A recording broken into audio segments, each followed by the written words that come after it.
How are you today? Holding up, holding up. Glad to Coming be up. glad to be doing this. Yeah. Mhm. Well, I know it's been a trying time, but at least we have good things still in the world to talk about, and one of them being Shirley. So thank you so much, both of you, for your time today. Of course. Well, thank you. I saw this at Sundance and I just fell in love with it right away. And the biggest reason is the two of you and this relationship that you have in the film as Shirley and Stanley.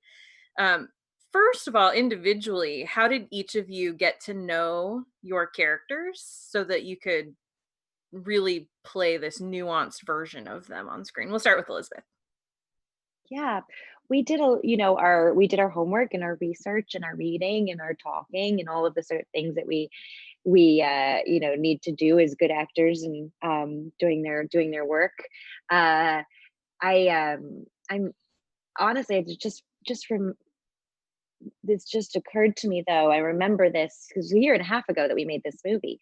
Um but I remember I said this to you, Michael, at one point. I felt there was a point when I found Shirley in Stanley, if that makes any sense. There was a point in working with Michael and doing, I don't remember what scene it was. I don't remember what it was, but I remember I found who she was by reacting off of him and listening to him, and it somehow through that work I was able to really find her. And I can't say that's always happened to me. It was definitely a unique experience. Hmm. How about you, Michael? Oh gosh. Yeah, I guess you do learn an awful lot from each other, and Mm, if you're lucky, you know, there's a wealth of information out there about Shirley and Stanley.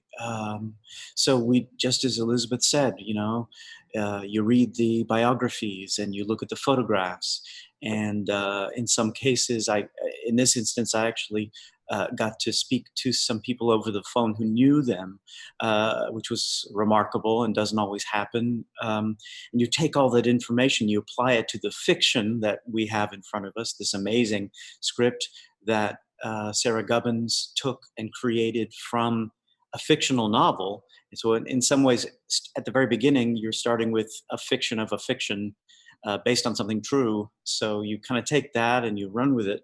Um, and and then, if you're lucky enough, you have a scene partner like Elizabeth who you can throw anything at, and then she responds as she does, honestly, and then will throw back a curve at you, and you just sort of banter and find it in the doing. You both want certain things, you go after those certain things, you know who these people are because you've done enough work on them, and then if you're lucky, you can create something that seems to be seamless in terms of who they are together, how they treat other people, and how they function on a day-to-day basis. It's just it's a multi-textured fabric that we're weaving, and in this instance, the process was delightful. thank Came out so well.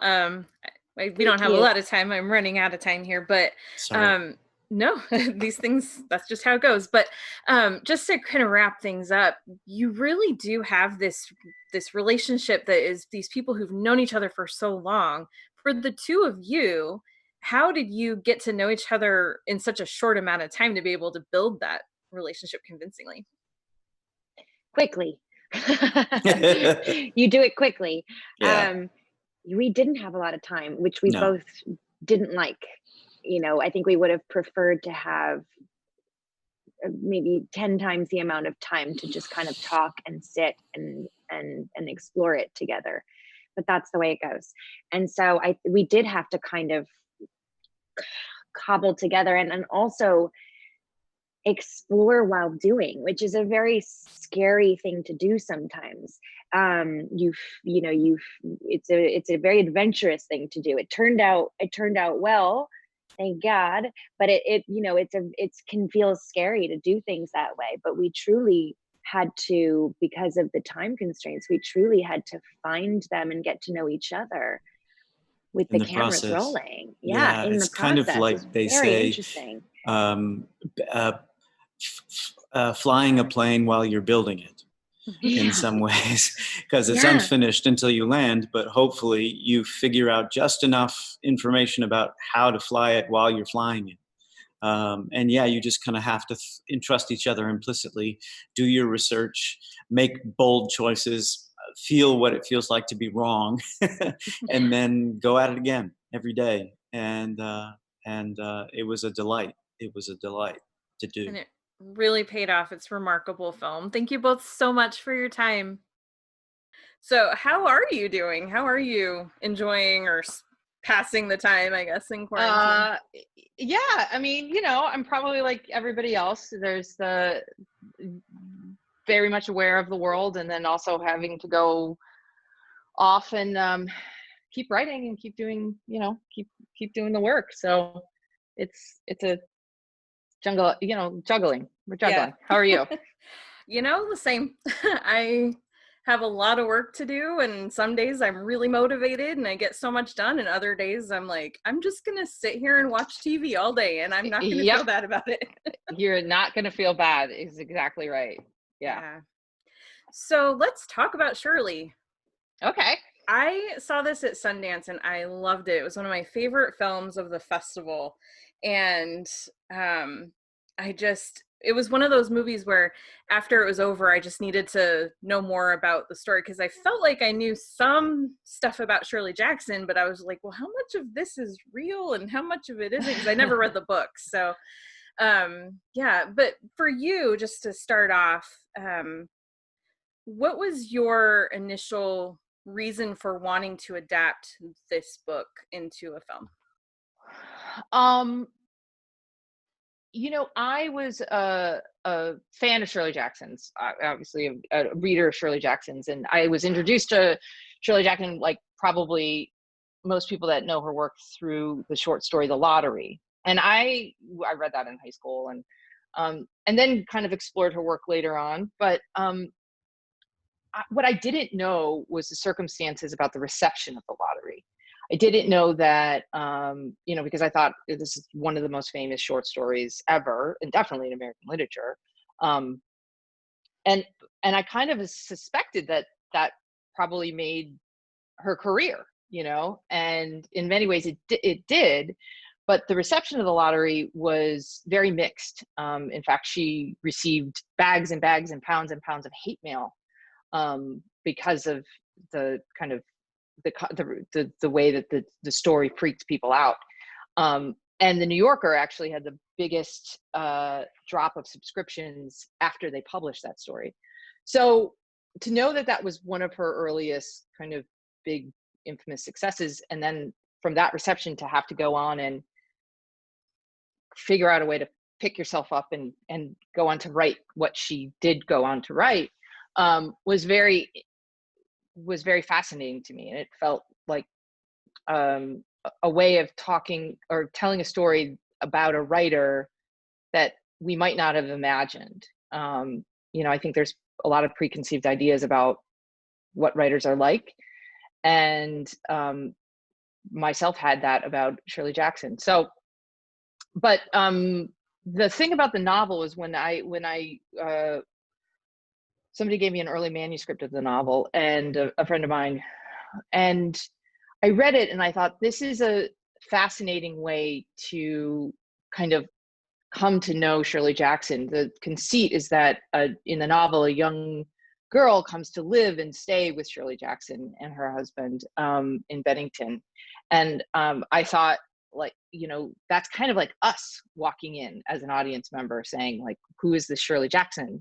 We have an idea. She wrote The Haunting in Hill House. She wrote The Lottery, but what is she like as a person? And so that kind of was the genesis of the project. I had been talking to a producer, one of the producers on the film, Sue Nagel, and we had been reading a lot of different books, and we were trying to figure out a project that we wanted to work on. So we were both big Shirley Jackson fans, and when this manuscript came together and that premise kind of came together, that's when the project really was born. And then I know I saw this in the press notes, but I also was really struck as I was watching it that it does feel like it shares some similarities, or at least some inspiration from Who's Afraid of Virginia Woolf. Yeah. What was your reasoning or your motivation behind that? Well, I think part of it was reading the the letters between Shirley and Stanley, that they have such a really deeply intellectual connection, that is in many ways the foundation of their love and their intimacy, and there was a similarity about the idea of bringing a boarder in to live in the house as a way of kind of maybe revitalizing, or inserting some kind of friction, much needed, into the couple. And that to me was like, well, if that's the that's the premise for Who's Afraid of Virginia Woolf, and it very much felt like, let's embrace that idea rather than kind of pretend it's not happening. And it's not only a fantastic play, it's a really meaty movie, and I really felt like the Shirley Stanley relationship could serve that kind of alter ego, as it were. Yeah. So yeah. The two couples and all of the interplay between all four of them at different times, between, as people are talking to each other, it really, some of the dialogue is just so, it's one of those things where it feels like, it just feels so real and so Mhm. natural. What were some of the ways that you did that to really bring out that natural communication and like animosity between people, but also love? I mean, I think in a very perverse way, um, I don't want to shy away from the question. It's a great question. I really can't say that I know. I know that when I write, I usually just kind of hopefully start hearing the characters in their voices, and I was helped by uh, having read all of Shirley's work. So there is a very unified voice in her work, and then reading the correspondence, of which there's quite a bit. I was able to kind of glean the more uh, irreverent and hilarious. I mean, Shirley and Stanley are very, very funny people, very, very almost misanthropic, and they have a very shared worldview. They have, and they're very, very quick. So I knew that the dialogue they play with words, they play with ideas, and they play with each other constantly. And I think that's, you can call it whatever you want to call it, or categorize it as as a marriage that maybe some of us would like to be in, some of us wouldn't, but it's their marriage. And so I think I always knew that Shirley holds Stanley's kind of voice, critical voice, in her head, and that there's a way in which, and he does the same with her. So they're very entwined. They're very they're constantly in conversation with each other. So I think and they love their readers, and so they have all these shared references, and I think that's probably, so the dialogue has to do that, and also the dialogue has to spin out the action. So they're usually needling each other for some reason. There's a brilliant scene over dinner where Stanley gives this sort of lecture on mediocrity. Yes. I loved it so much. Can you talk a little bit about writing that? um I it's strange, that scene was in the very first draft, and it stayed. And I think in some ways, it well, first of all, the whole scene is performed exclusively for Shirley. Even though he's talking to Fred, it is Mhm. absolutely his kind of almost seduction of her. And it's his ideas that are shared by Shirley that is something that is incredibly exciting to her. Um, and I think I think that idea of mediocrity is terrifying to Shirley. Less so than the idea of failure. And I think that's the thing, what they both, Shirley as a writer and Stanley as a writer, the hardest thing to be in dialogue with is the idea that you're doing something that's just kind of run of the mill. You know, to take a colossal leap and fail, well, that's going to be really interesting. But to write something that has no reach and is just kind of retreading something that's already been there before, well, that kind of makes you a dumbo. And she understands that, and she relies on Stanley's eye in many ways to tell her what her work is doing. And I think that's why, you know, when she does hit the mark, it means so much. What's something you feel like you learned about yourself as a writer, as a person, through the course of writing this film, researching this film? Well, I think writing or researching the film is different than in production, because I learned a lot in production. I think I learned a lot about collaboration and how it can take on like so many different aspects. I also feel in some weird way very close to Shirley Jackson, and I think that Elisabeth Moss felt that too, that her complications as a just a human in the world, and you know, she suffered greatly and but also had such triumphs. And I think that that was one of my big takeaways, was really seeing what writing cost her, and what it meant, and how it, in many ways, it saved her.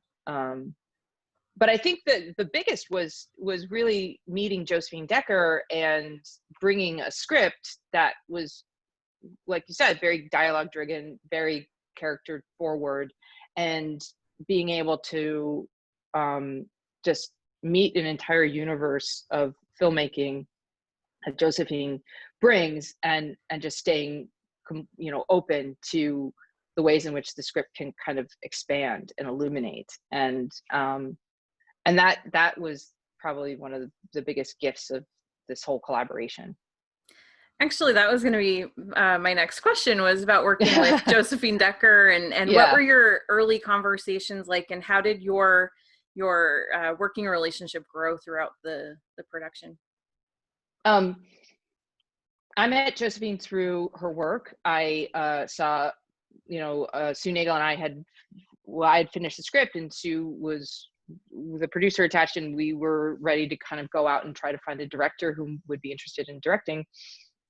And you know, it's a very particular script, and it's a very particular demand, which is how to crawl inside the psyche of a writer at various points in her life, and how to make that exciting. And when I saw Thou Was Lovely, which was Josephine's movie before Madeline's Madeline, Madeline's Madeline hadn't come out yet. I just thought, whoever made this understands Shirley Jackson the way that I'm understanding her, you know?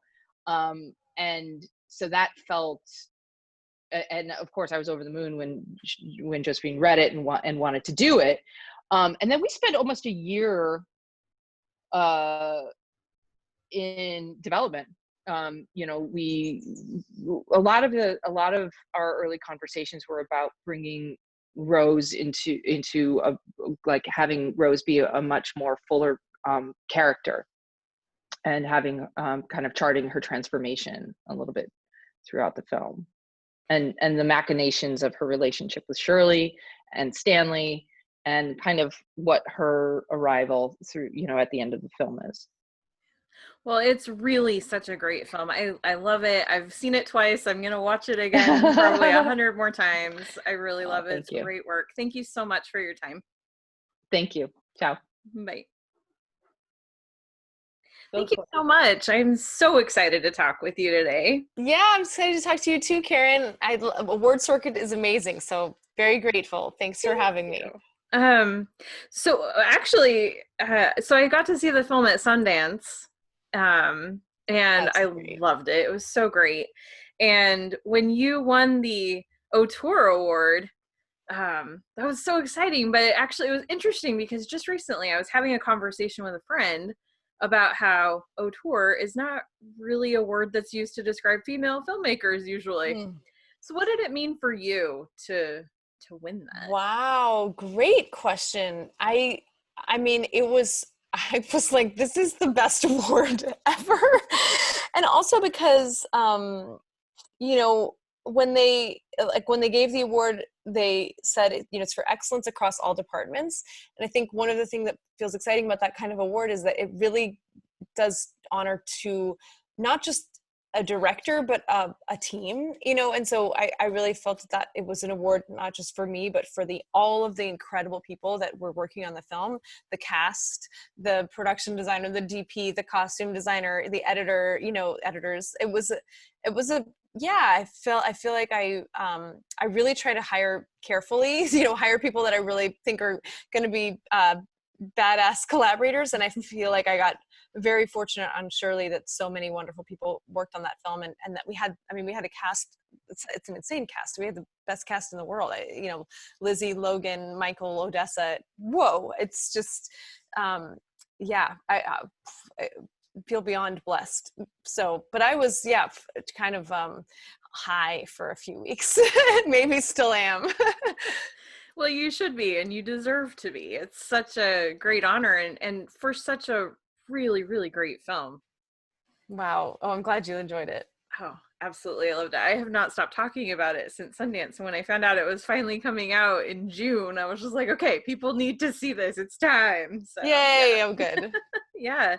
But let's back up a little bit because I've never gotten to talk to you before. So I'm just curious for you because, I mean, there's a lot of talk about women not getting to direct a lot of like the big budget projects and just in general not being represented in the industry. But for you, what was it that made you say, you know what, I'm going to direct movies?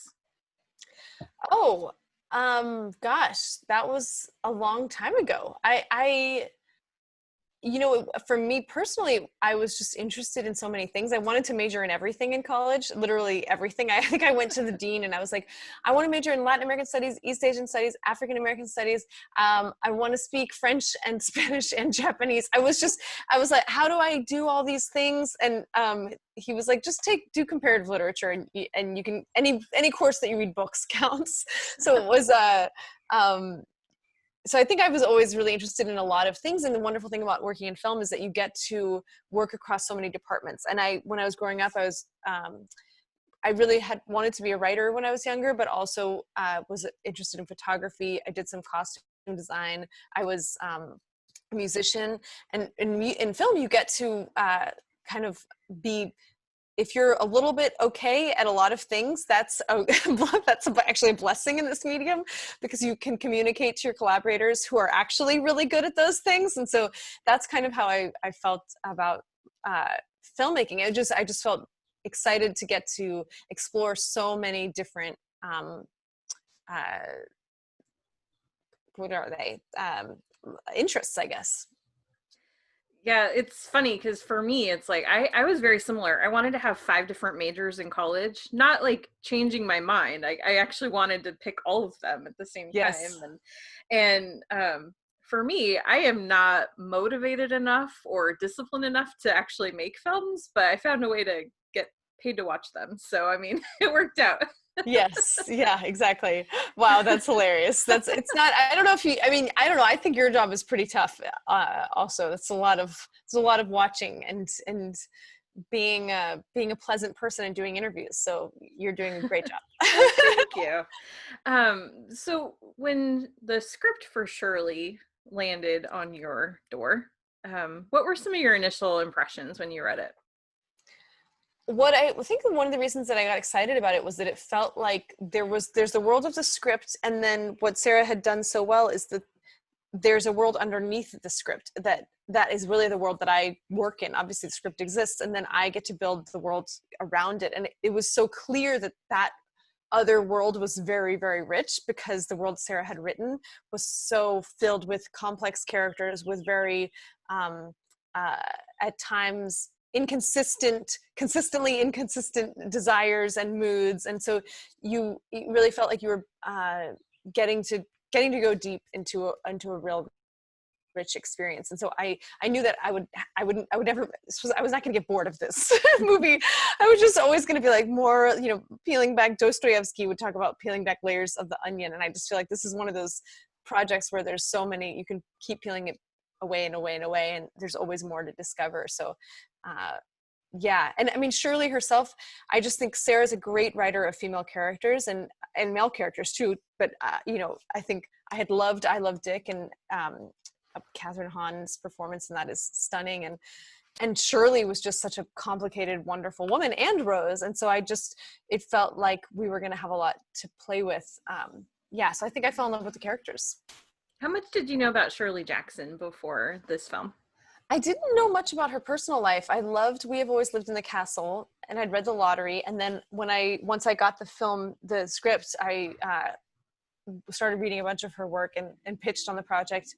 So I didn't know much, but then once I got in, I was like, whoa, she was way ahead of her time, breadwinner of her household, in a non-monogamous relationship with her husband in the 40s. It's just all these things that are, feel very modern. And there's just crossover.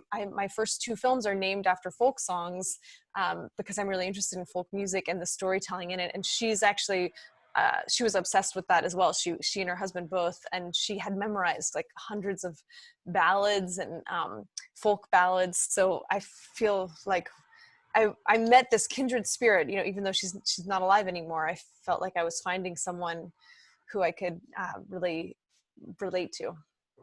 And this, the script is great. The dialogue is really incredible. It's such a dialogue heavy film. In a lot of ways, it was, as I was watching it, I was just like, I could see this working as a play too. Mm-hmm. Oh, yeah. But you make it feel so cinematic with the way that you bring in your production design and costumes and the score and all of it. So how did you go about building your team?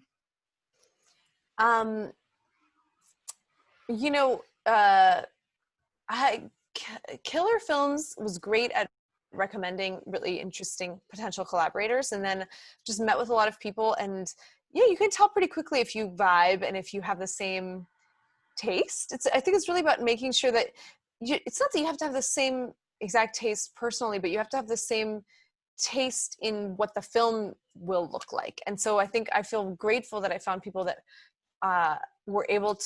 that we had a similar taste, and they were able to really expand on my vision of what this film might look like. So Sturla is such a sensitive and dedicated creative person. And I mean, he's so funny. I just remember when we were working together on set, he's our DP. He would just be like, I have to think. Everyone leave the room. He wouldn't say it like that, but this is how it felt. And then he would be like, Josephine, it was just, he had this kind of focus. And I actually really appreciated it, because I have a hard time thinking very creatively when there's a lot of people around, and often on a film set, especially when things are rushed and you're always behind. Everyone's like, what are you doing now? Where are we going to set the lights? And he'd be like, leave. He's like, we have to think. And it was so helpful, because it gave us the space to think, and we would have these great rehearsals with Lizzie and Michael and Odessa and Logan. We would rehearse the scenes with them first, and then Sturla and I would kind of sculpt the choices of the shots. I feel like I just struck gold really with the collaborators that I had. And Sue Chan, our production designer, what she did to that house, I mean, whoa! I just feel like that house turned into Shirley's house, and felt. It didn't feel like we were on a set. It felt like we were in her house. So yeah, and Amala, our costume designer, and our hair and makeup departments, they did such an incredible job of doing this bizarre kind of swap between Shirley and Rose over the course of the film. And Amala had these beautiful ideas about how the color was going to move from Shirley onto Rose and from Rose onto Shirley. And there are these very important moments in the film where you see a color that the other person's been wearing, like suddenly on the other character. And so, yeah, it was just exciting. It was exciting there was so much to play with. And like I say, Sarah gave us a world and we got to kind of fill it out. Yeah. And I just love the way everything comes together. Can you talk a little bit about finding the right actors for these roles? Oh, I'm trying to make myself go away so I don't have to see myself. Great, done, I'm gone. So Lizzie, we went out to her pretty immediately. We were all very, very excited about her, and she felt like an obvious choice. And I think that was the right choice. Odessa, we saw a ton of tapes for actors, and I just remember Odessa's tape for Rose. She auditioned, and there was a ferociousness in her audition that was so surprising. A lot of the other actors who'd been auditioning had given Rose kind of like this sad, almost like tragically fragile quality, or just like innocence that you were like, I'm bored already, and Odessa's Rose was like feral and vibrant and decisive, and she was gonna fight you. It wasn't a wilting rose, it was a rose with thorns, and I was just super pumped that we got to work with her and that it was such also just the right choice. I think she grounds the film and her performance is so mature, and she was 20 when we shot this movie. I mean, it's unbelievable. But and then Logan and Michael, what generous and insanely talented humans. And they just I mean, Michael blew this out of the water, obviously. I mean, he played when he goes into play, it's not just in one direction. He's like swirling you into like his little, I'm like, this metaphor is really not appropriate. I can't figure out what the metaphor of Michael could be. But I'm just thinking of his butter dance across the table when he goes and gets the butter from Shirley, and he sculpted all of that ahead of time.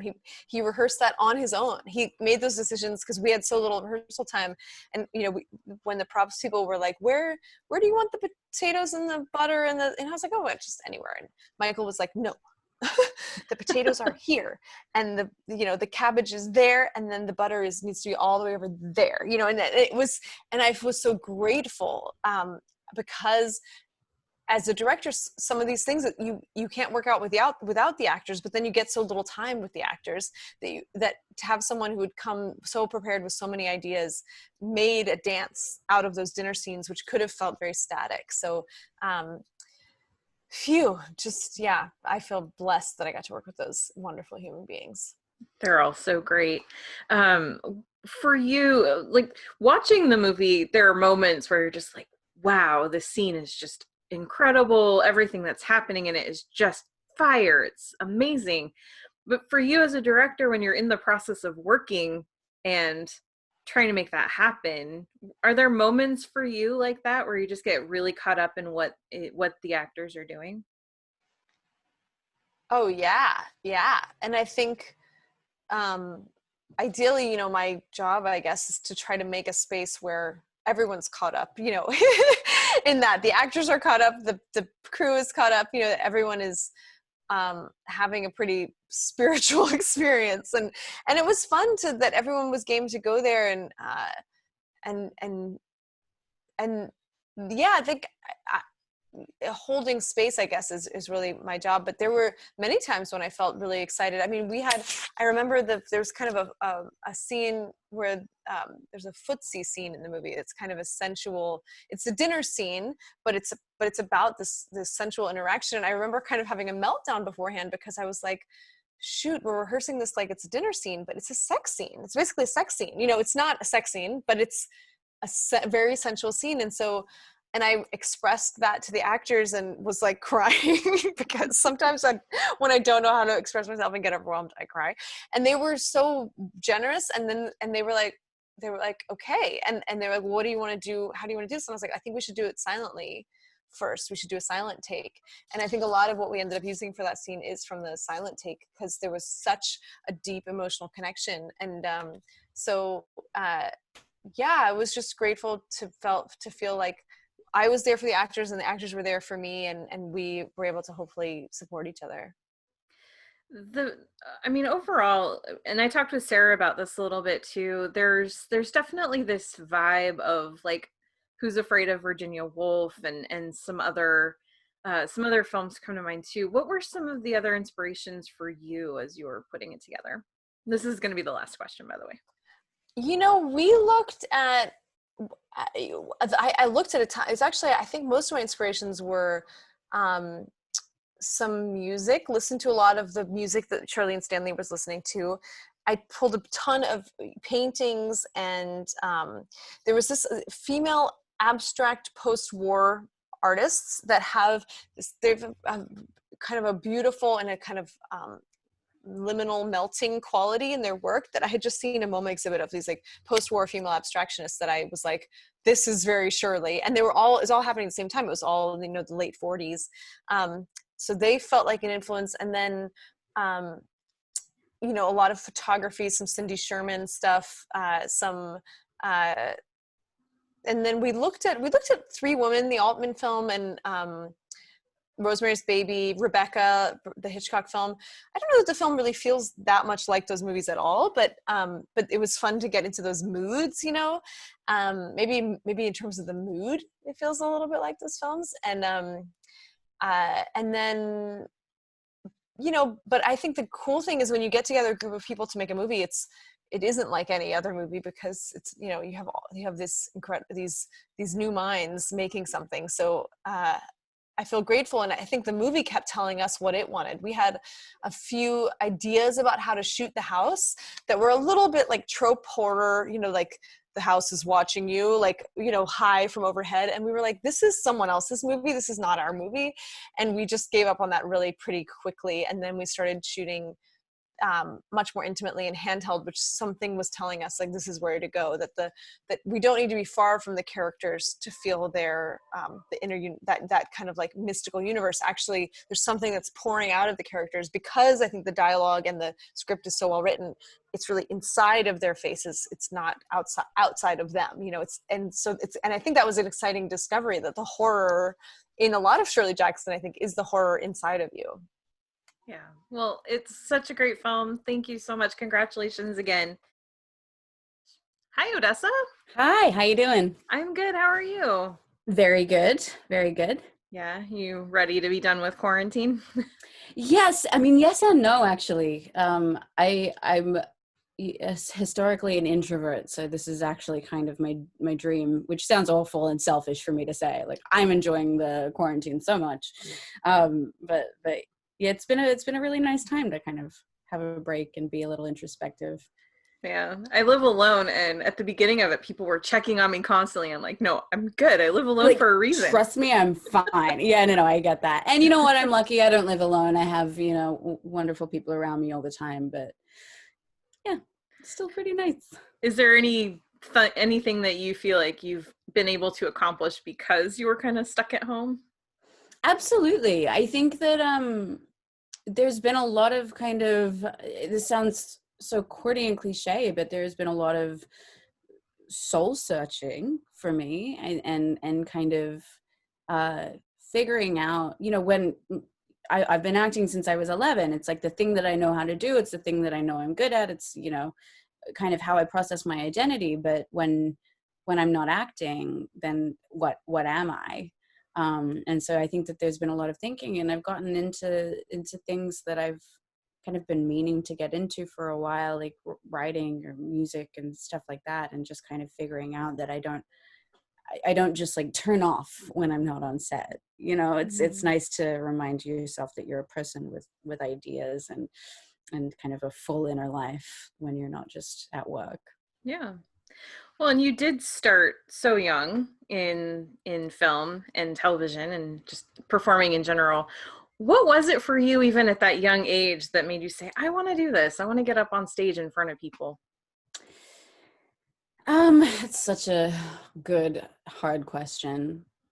Because yeah, I mean, who knows what was going through my brain when I was 10, 11 years old. But I don't think it was so much, you know, the need or the desire to perform.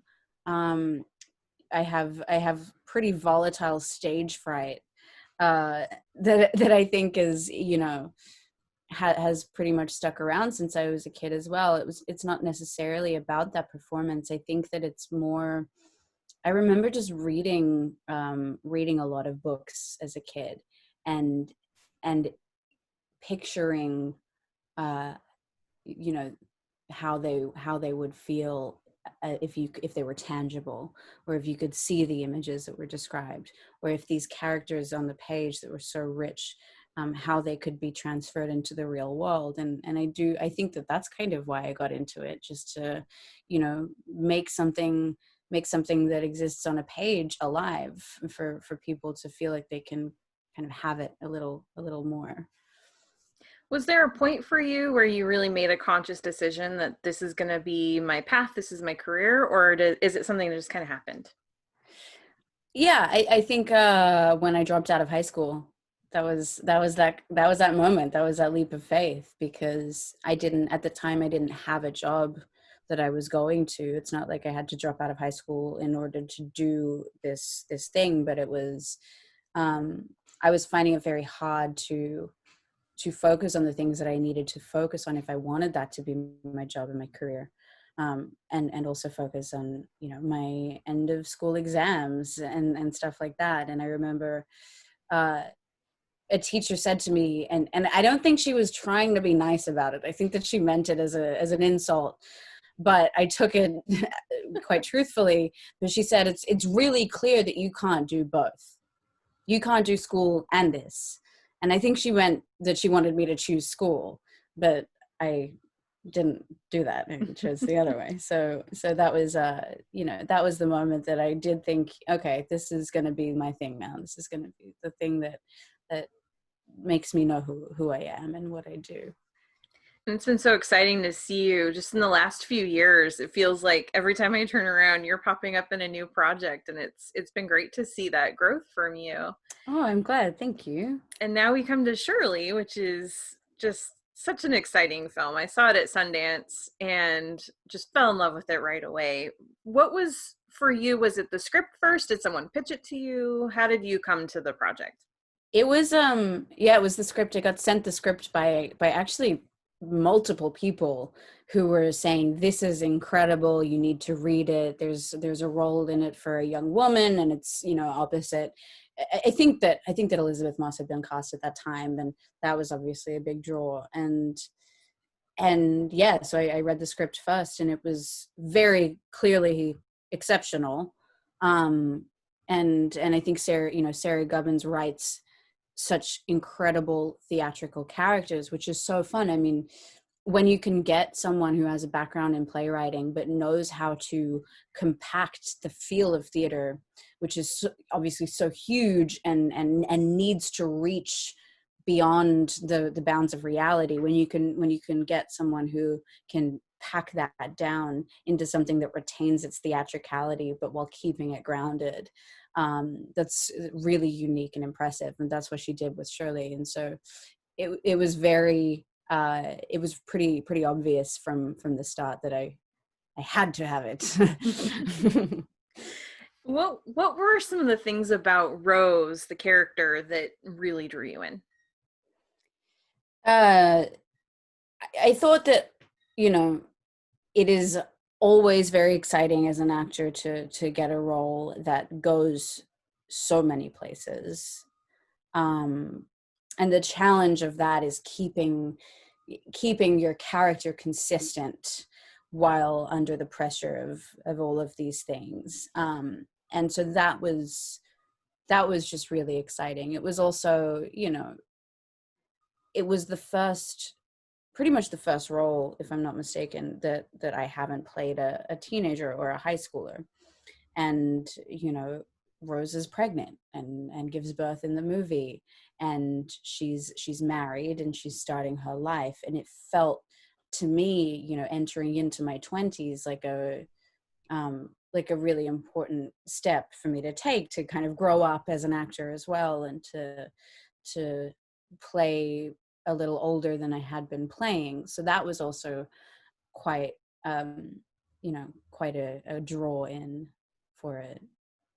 Yeah, when you get to that point where you're playing characters that are actually your own age, that, that Yeah, must be something new exactly. and And you know different. what? There's nothing wrong with, you know, still being 30 and playing a high schooler. People do that all the time. I mean, Beverly Hills 90210, they were all at least 35, but, you know, and that has its merits. But, you know, yeah, I liked to graduate. Yeah, there's just some really wonderful dynamics. You know, sometimes a little bit explosive, sometimes just really lovely between you and Elisabeth, Michael, Logan. Can you talk a little bit about the individual relationships you had with each of those actors, and Rose's relationship to the characters? Yeah, I think that the nuances of each relationship in the movie, um, and how different each relationship is. You know, Stanley and Shirley have this incredible shorthand with each other because they've been together for so long. They've been through so much. You know, they know each other more than anybody else does. And you know, there's an aspect of them that is, because clearly they despise each other in some of the scenes, but it's really like they could never leave each other because they could never find someone as smart as each other. And I think that you know, they did such an incredible job with creating that dynamic. But then, you know, you see Stanley in the company of let's say Rose and Fred, and he's a completely different man, and quite soft and whimsical and very charming. um and similarly with Rose and Shirley, there's this trepidation that Rose brings into their relationship, and she will only show her true self to Fred. She will only show her tantrums or her, you know, kind of voracious sexual appetite to Fred. These things, you know, I think that the distinction between public and private life in this movie is really astute, because obviously being in such an isolated setting, you have to have such a brilliant exploration of nuance. And yeah, in terms of my relationship with those actors, I mean, it was such a complete joy to work with all of them. You know, I'm very thankful to Logan for being so easygoing and laid back and relaxing and calm and even and steady throughout all of our scenes, because, you know, I had to do things that I've never done before on a camera. You know, I've never had such sexually explicit scenes before, or I've never had to kind of let out the ugliness, you know, quite like that. And he was such an incredible source of comfort during that. Um, and, you know, with Lizzie and Michael, they were just these consummate professionals who were also extremely personable, and really I couldn't have asked for better teachers and better leaders throughout it, because they really set the tone for everything that we were doing. And it was really important and very impressive. And I think that they make this movie so special. All four of you together really do. It's such fun to watch the chemistry, and just the way that you bounce dialogue off of each other. And Sarah's work is really great in that Yeah, she's a regard. brilliant writer. She really is. Yeah. What was it like working with Josephine Decker? Oh, amazing. I mean, Josie, and I could see this coming because of her previous work. I remember watching Madeline before I even got sent the script for Shirley. And she is the kind of director who comes up with these things and you have no idea where she gets the idea for it, but somehow it works, and you just have to go for it. And I remember, like the scene where Rose is listening to an argument that Fred and Stanley are having outside, and she's just rolling eggs off the table.